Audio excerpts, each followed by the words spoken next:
Salut tout le monde, donc nouvelle petite vidéo sur l'IODG Mini.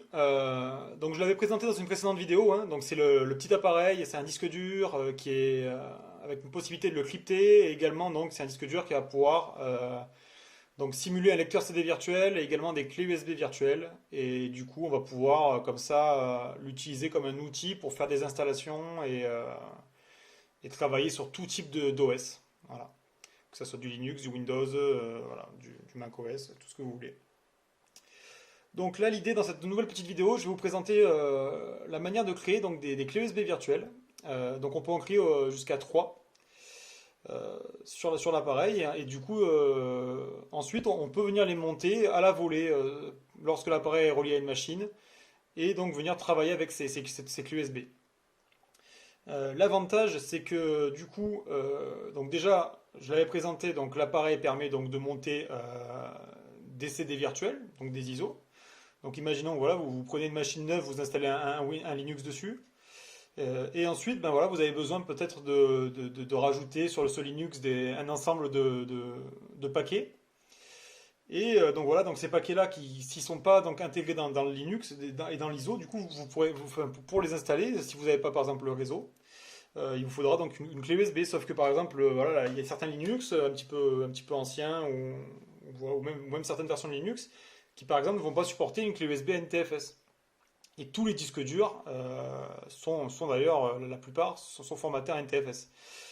Et d'ailleurs, le disque dur de cet appareil-là est un NTFS. Le NTFS, hein, c'est quand même un format voilà, qui est pas mal utilisé par Windows et qui permet justement de mettre des gros fichiers euh, en une seule partie, donc sur un disque.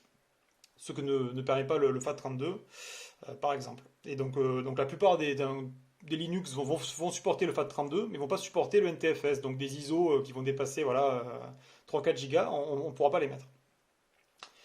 Et donc voilà, ce qui est intéressant avec cet appareil-là, c'est que malgré que son SSD interne soit en NTFS, en fait, on va pouvoir créer des clés USB du format qu'on veut, euh, et en créer plusieurs. Et du coup, ces clés USB-là, on pourra les utiliser ben, en fonction de l'OS, on pourra directement les mettre en marche, du coup, et les virtualiser, disons, avec l'appareil. Donc là, on va le brancher tout de suite, on va voir un peu. Donc pour ceux qui n'ont pas vu la précédente vidéo, je vous invite à le faire hein, pour voir comment fonctionne l'appareil. Donc voilà, donc en gros, quand on le branche, voilà, il s'alimente. Là, du coup, j'ai crypté l'appareil, donc on peut voir que voilà, il y a des chiffres un petit peu dans un ordre hasardeux.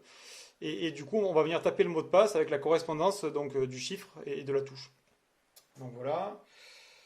Hop. Donc voilà, il est en train de se décrypter. Donc voilà, donc là on arrive du coup dans notre fameux appareil. Donc voilà, donc là il est par défaut, disons, sans rien de monter. Donc là on peut voir que j'ai activé donc trois emplacements en tout. Donc ça c'est les emplacements de montage.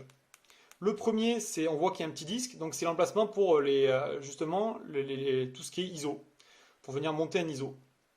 Et en dessous, donc, on a deux emplacements qui sont des lecteurs virtuels, et notamment donc des clés USB virtuelles. Voilà. Et on voit qu'il y a le petit cadenas qui est ouvert, qui fait donc voilà, ils sont donc disponibles en écriture également.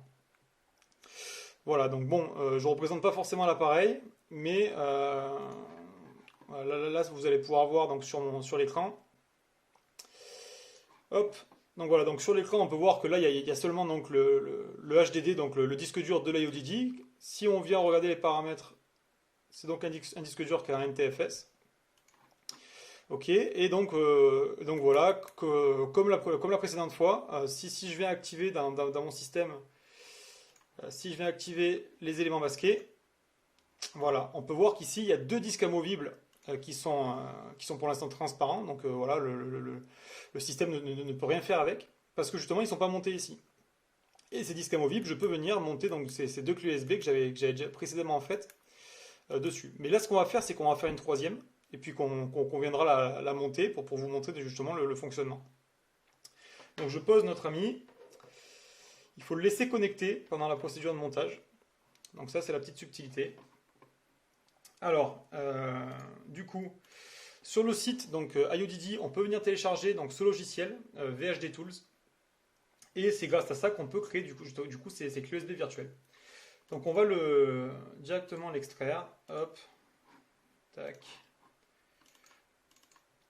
Voilà, on peut le lancer donc en anglais. Tac, tac. Voilà.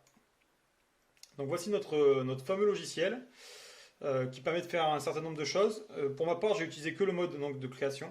Donc voilà, on peut venir créer du coup ici notre clé USB virtuelle. Hop, donc là, on vient sélectionner l'emplacement donc dans l'AUDD directement. Ça va créer un fichier .vhd qui n'est pas du tout la clé USB virtuelle, c'est un disque virtuel. Et ensuite, on pourra venir le transformer en RMD, donc justement en Removable Disk Virtual. Si c'est bien ça, il me semble.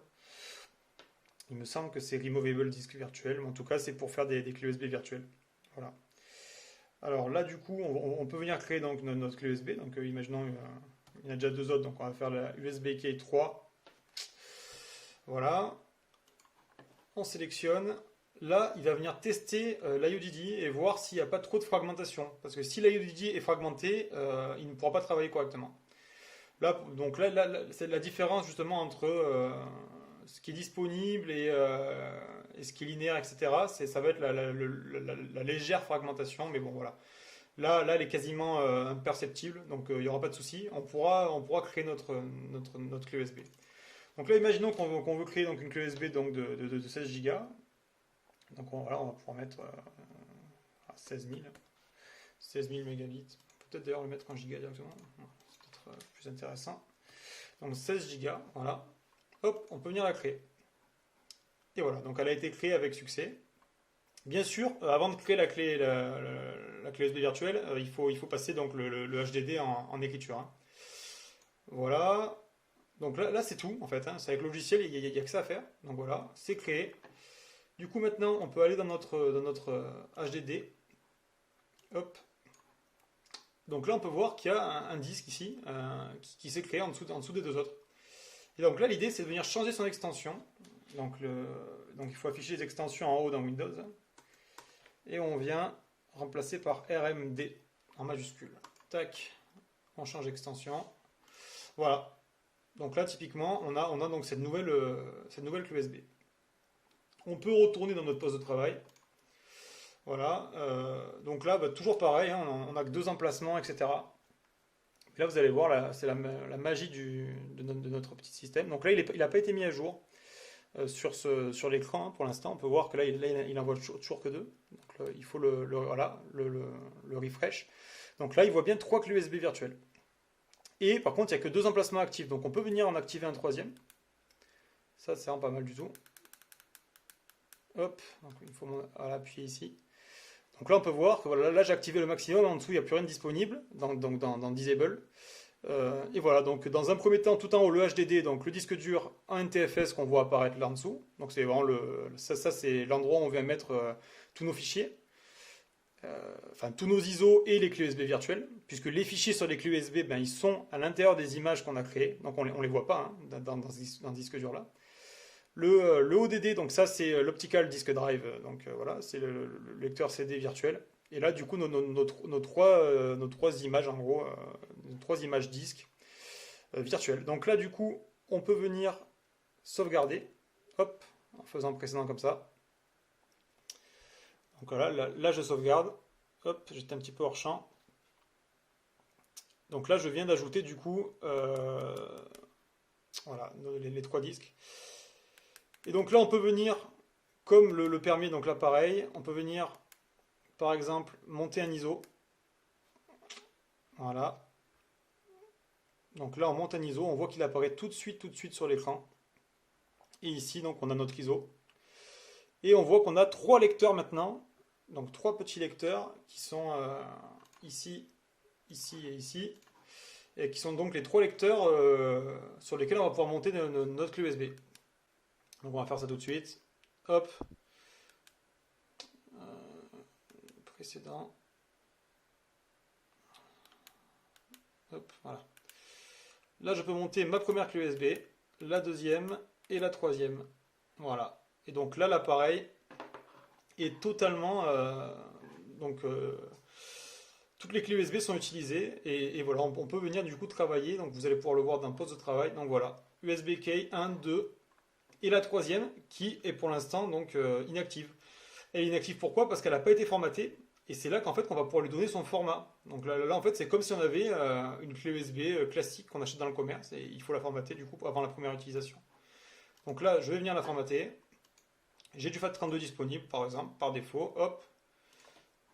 Pas besoin d'y mettre de nom de volume, on peut mettre quand même USB key 3, hop, démarrer, ok, formatage terminé, voilà, hop, et là, du coup, nous avons donc l'appareil qui est utilisé au maximum de ses capacités, avec le lecteur CD et donc les trois clés USB. Au niveau de l'HDD, du coup, elles apparaissent voilà, comme ces trois fichiers, de la même manière que sur l'appareil. Mais par contre, du coup, ce qui est intéressant, c'est que voilà, là, la première clé USB que j'ai mise en FAT32. Donc ça, c'est pour les besoins personnels. La seconde, souvent, je mets des fichiers dessus, mais je la mets en lecture seule. Du coup, ça permet d'avoir des fichiers, par exemple, voilà, des packages pour lesquels je ne veux pas qu'il y ait de soucis. Si je les branche sur une machine qui est infectée ou quelque chose comme ça, cette clé USB là, normalement, elle ne devrait pas bouger. Voilà. La première peut être impactée, pas la seconde. Et donc la troisième, là qu'on a encore mis en FAT32, mais on pourrait la mettre en n'importe quoi, en un tout autre format, en exFAT, voilà. Enfin, voilà. Et donc là, c'est une clé USB de 16 Go, donc c'est bien celle qu'on vient de créer. Voilà, donc un appareil de fou, quoi. Là, on peut voir là au niveau de l'affichage, et donc tous les appareils qui sont montés. Et donc voilà, on peut venir faire une install, ensuite une post-install, et voilà, on a tout qui est installé sur la machine en ayant branché un disque dur externe. Voilà, rien d'autre. Au lieu de se balader avec une pile de CD, toutes les versions, etc., ben, on n'a plus que ça. Donc c'est vraiment pas mal du tout, et en plus cette sécurisation, d'une part le cryptage, et de l'autre part donc la possibilité de le mettre en lecture seule, ça permet vraiment d'avoir quelque chose comme un support, voilà, c'est un support CD-ROM, quoi. Voilà. C'est tout. Donc voilà, c'était la petite présentation pour la création d'une clé USB virtuelle. J'espère que voilà, pour ceux qui ont l'appareil, qui n'ont pas forcément essayé, ben, vous voyez, c'est très rapide. Merci tout le monde. Si vous aimez le contenu, abonnez-vous, hein, comme d'habitude. Puis voilà, à la prochaine. Bye.